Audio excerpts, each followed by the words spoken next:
Hi all. Continuing the story. In my later teens, I spent a lot of time in a church that preached what we called in the 80s the prosperity gospel.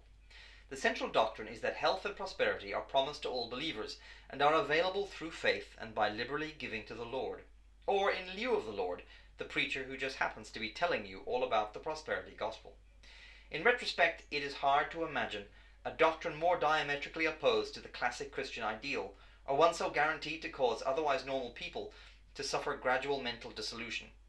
Imagine repeatedly failing at something that you are assured will work by people that you trust, if only you have faith. I used to have a words of faith poster on the wall, and every morning I would recite these words of faith. Basically, general formulations covering all the stuff I wanted. Money, cars, even women. As long as it was just the one and we'd marry before sex, my faith, if sufficiently autistic, would draw her in regardless of any other plans that she might have. Regrettably, I never had a great deal of success with faith.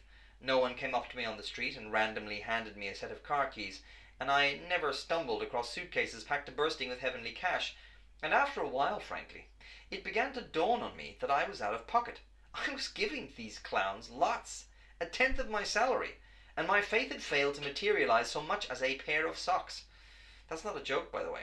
Faith exercise, like regular exercise, should start small. The wonderful thing about faith is that customer satisfaction is completely dependent on the customer.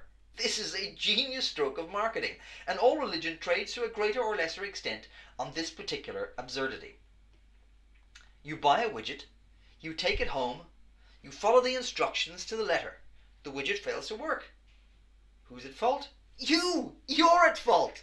Pure genius. For those that teach the prosperity gospel, life is a true joy.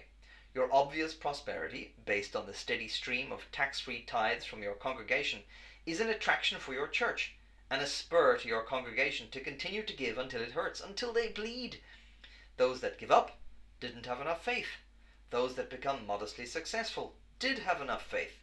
Thus, a virtuous Darwinian circle sifts the weaker members from the herd, leaving the preacher with a prosperous and giving cash cow that acts as a magnet for more suckers who also want in on the action. It's like a pyramid scheme, where the only person who gets a payoff is the guy at the top of the pyramid. It is pure genius. Eventually, I understood that the prosperity gospel was a scam, that God couldn't simply be a faith-activated, divine vending machine in the sky. As I look around the Christian scene in America and elsewhere, it is horrifying how pervasive this greed-fueled prosperity gospel has become. And while I can now have a laugh at my own credulity, there is a much more ominous side to this story. The dark philosophical underbelly of this doctrine is its transfer of culpability from the rich, even the robber barons of society, to the victims of poverty. Basically, if you are poor, sick and homeless, it's your fault. You've been cursed by God, obviously. Don't look at me.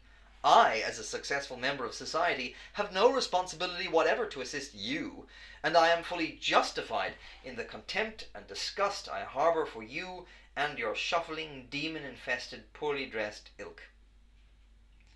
The massive disparities in global society, and the absence of political will to deal with them, is, I think, in no small measure influenced by this thinking.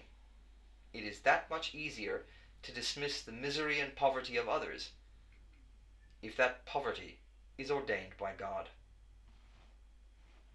That's it for now.